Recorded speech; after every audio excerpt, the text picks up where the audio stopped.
म तपाईहरुलाई जापानिज भाषामा महिना गते र बारलाई गन्न र भन्न सिकाउँछु। ध्यान दिएर हेर्दिनु होला र साथै यो भिडियो मन परेमा यस च्यानललाई सब्स्क्राइब गर्दिनु होला र यो भिडियोलाई लाइक शेयर गर्नु होला।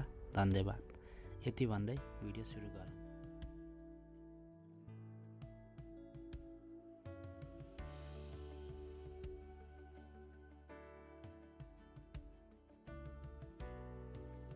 जापानिजमा महिना गर्नको लागि धेरै नै सजिलो छ। हामीले सामान्य नम्बर काउन्ट गर्न सक्छौं भने त्यो सामान्य नम्बरको पछाडी गाचु राख्ने हो। तर योन गाचु अनि नाना गाचु र क्यू गाचु नभनेर योन गाचुलाई सी गाचु भन्नुपर्छ अनि नाना गाचुलाई सिची गाचु भन्नुपर्छ र क्यू गाचु नभनेर कु गाचु भन्नुपर्छ। अरु सबै नम्बरको पछाडी गाचु लगाएर भन्ने हो। महिना मन्थ गाचु इची गाचु जनवरी, नि गाचु फेब्रुअरी, सान गाचु मार्च, सी गाचु अप्रिल, गो गाचु मे, रोकु गाचु जुन, सिची गाचु जुलाई, हाची गाचु अगस्त, कु गाचु सेप्टेम्बर, जिउ गाचु अक्टोबर, जिउ इची गाचु नोभेम्बर एन्ड लास्ट वान जिउ नि गाचु डिसेम्बर। र यहाँ चाहिँ सी गाचु नम्बरको लाई योन भने पनि तर चाहिँ मन्थ भन्दा सी गाचु भन्नुपर्छ र अर्को नाना गाचु नभनेर सिची गाचु भन्नुपर्छ एन्ड लास्ट वान क्यू गाचु नभनेर कु गाचु भन्नुपर्छ र महिना कुन महिना भन्नको लागि चाहिँ नान गाचु भनेर भन्नुपर्छ। र जापानिजमा गते गन्दा पनि नम्बर सिस्टमै तरिकाको भए तापनि तर तपाईले 1 देखि 10 सम्म पुरै यो सम्झिने गोक्नु नै पर्छ। यो चाहिँ अलि अलग्गै छ। चुइता चाहिँ फुचुका मिक्खा भनेको हुन्छ। यो चाहिँ यसरी नै हो पढ्ने 4 वटा गर्दै यसरी सम्झिनु होला र बाँकीमा चाहिँ अहिले महिनामा लागे जस्तै त्यही योन नभनेर योक्खा भन्नुपर्छ। यसमा जिउ योक्खा भन्नुपर्छ। महिनामा चाहिँ हामीले योलाई सी भनेको थियौँ भने यसमा चाहिँ सी नभनिकन यो अनि चिसाइ चु लगाएर भन्नुपर्छ। अनि अर्को नाना नभनेर यसमा सिची निची भन्नुपर्छ। अनि क्यू नभनेर कु निची भन्नुपर्छ र 20 गतेलाई चाहिँ हाचुखा भन्नुपर्छ। यो पनि हजुरले गर्नुपर्छ। र अर्को छ अरु 24 मा त्यही हुन्छ, 27 मा त्यही परिवर्तन हुन्छ र 29 मा त्यही हुन्छ। यदि सम्झनुस् कि 4 7 9 मा सबैमा परिवर्तन भयो र 20 मा परिवर्तन हुन्छ र 1 बाट 10 मा चाहिँ हजुरले घोक्नै पर्छ। बाँकी सबै नम्बरको पछाडी निची निची लगाउने हो। गते चुइताची, फर्स्ट, फुचुखा, सेकेन्ड, मिक्खा, थर्ड, योक्खा, फोर्थ, इचुखा, फिफ्थ, मुइखा, सिक्स्थ, नानोखा, सेभेन्थ, योक्खा, 8, कोकोनोखा, 9 र तोखा 10th। र साथै यहाँ हेर्न सक्नुहुन्छ मैले यसमा चाहिँ का हिरागना हामीले का पढे तापनि तर मैले अहिले खाको उच्चारण गरेछु। किनभने जापानिजहरुले कालाई चाहिँ का नभनेर खा भन्छ। त्यसकारणले मैले खा भनेको र सुन्दा पनि राम्रो सुनिन्छ। यसको प्रोनाउन्सिएसन पनि राम्रो आउँछ। त्यसकारणले मैले खा भनेको छु। तपाईले खा पनि भन्न सक्नुहुन्छ। खा पनि हो तर खाने अनि बढी युज हुन्छ। म त्यसकारणले खाने युज गर्छु। तपाईले पनि खाने प्रयोग गर्न सक्नुहुन्छ।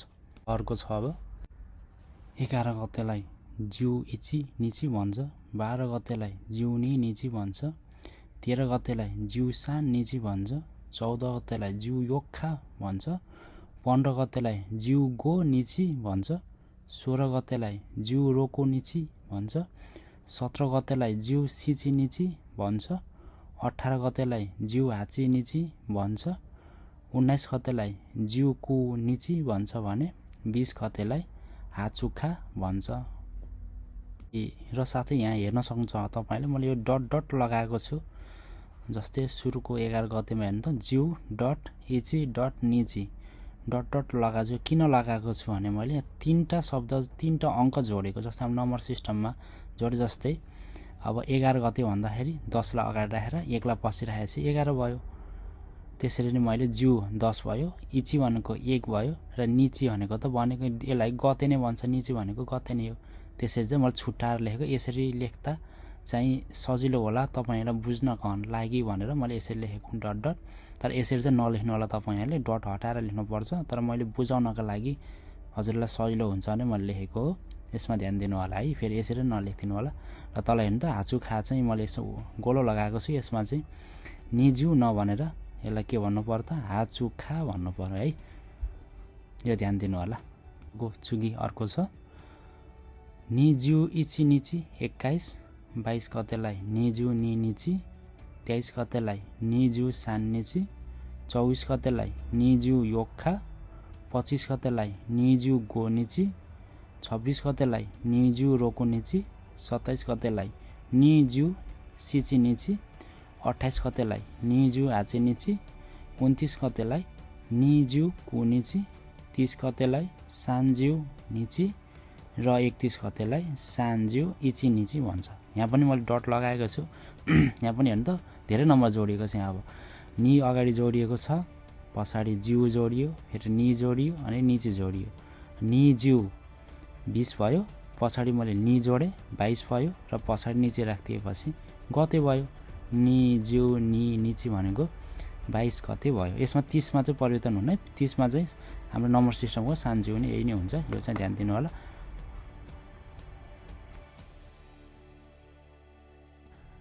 अब चाहिँ बार डेज। जापानमा चाहिँ बारहरू नै एउटै हो, लगभग वर्ल्ड वाइड नै 7 वटा दिन 7 वटा बार नै हुन्छ। यहाँ पनि त्यही नै हुन्छ। तर के फरक छ भने चाहिँ यहाँ चाहिँ दोयोबी र निचयोबी, शनिबार र आइतबार चाहिँ होलिडे बिदा नै हुन्छ, सार्वजनिक बिदा नै हुन्छ।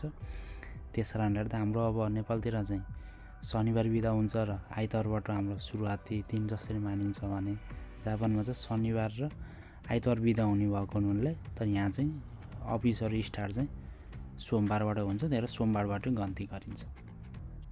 र यसलाई पढ्ने तरिका चाहिँ तपाईहरुले गतेमा पढ्दा 1 बाट 10 मा चाहिँ अलग्गै थियो है। त्यसमा चाहिँ घोक्नु पर्थ्यो। भनेपछि यसमा पनि त्यही घोक्ने नै, यसमा नम्बर सिस्टमसँग मिल्दैन। र एउटा केही फर्मुला सर्टकट उपायबाट घोक्नु चाहिँ आइडिया छ यसमा। हामीले हामी सबैले पढ्ने पनि त्यही होला र मैले पनि यसरी पनि पढेको हो। कसरी पढ्नु पर्छ भने निची अगाडिको जुन यो शब्द छ नि यो योबी पछाडिको भयो, अगाडिको निची भयो। हजुरले के पछाडिकोलाई छोडेर यो दुईटा बनेको निची प्लस योबी, योबी भनेको बार। तपाईले निची गेचु खासुई एउटा लटमा पढ्नुस् अनि मोकु किन्दो यसरी दुई लटमा पढेर तपाईले कन्ट गरिसकेपछि बल्ल अनि निचियोबी आइतबार, गेचियोबी सोमबार यसरी पढ्ने हो। ल बारहरुलाई भन्न के कसरी भन्दो रहेछ है त, सुरु गरौँ है त। गेचियोबी भनेको मन्डे सोमबार, खायोबी भनेको मंगलबार ट्युसडे, सुयोबी भनेको वेडनेसडे बुधबार, मोकियोबी भनेको थर्सडे बिहीबार, किनयोबी भनेको फ्राइडे शुक्रबार, दोयोबी भनेको सटरडे शनिबार र निचियोबी भनेको सन्डे आइतबार। र कुन बार भन्दाखेरि चाहिँ व्हिच डे भन्नलाई चाहिँ नानयोबी भनेर क्वेशन गर्नुपर्छ।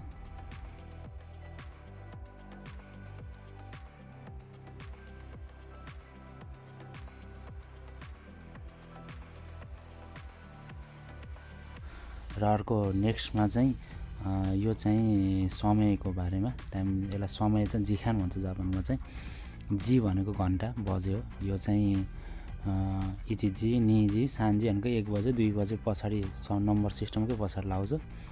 र पुन भनेको मिनेट हो, पुन पनि भन्छ। यो चाहिँ केही नम्बरलाई पुन केही नम्बरलाई पुन भन्ने हो।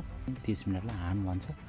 र यो समयहरू र अनि घण्टा समयहरू र बाँकी रहेको समयको बारेमा म अर्को भिडियोमा लिएर आउने नै छु। अहिलेलाई चाहिँ यति नै। अनि तपाईहरुको प्रतिक्रिया के कस्तो आउँछ कमेन्टमा लेखिदिनु होला।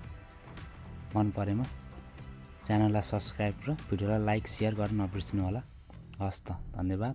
C you in next video.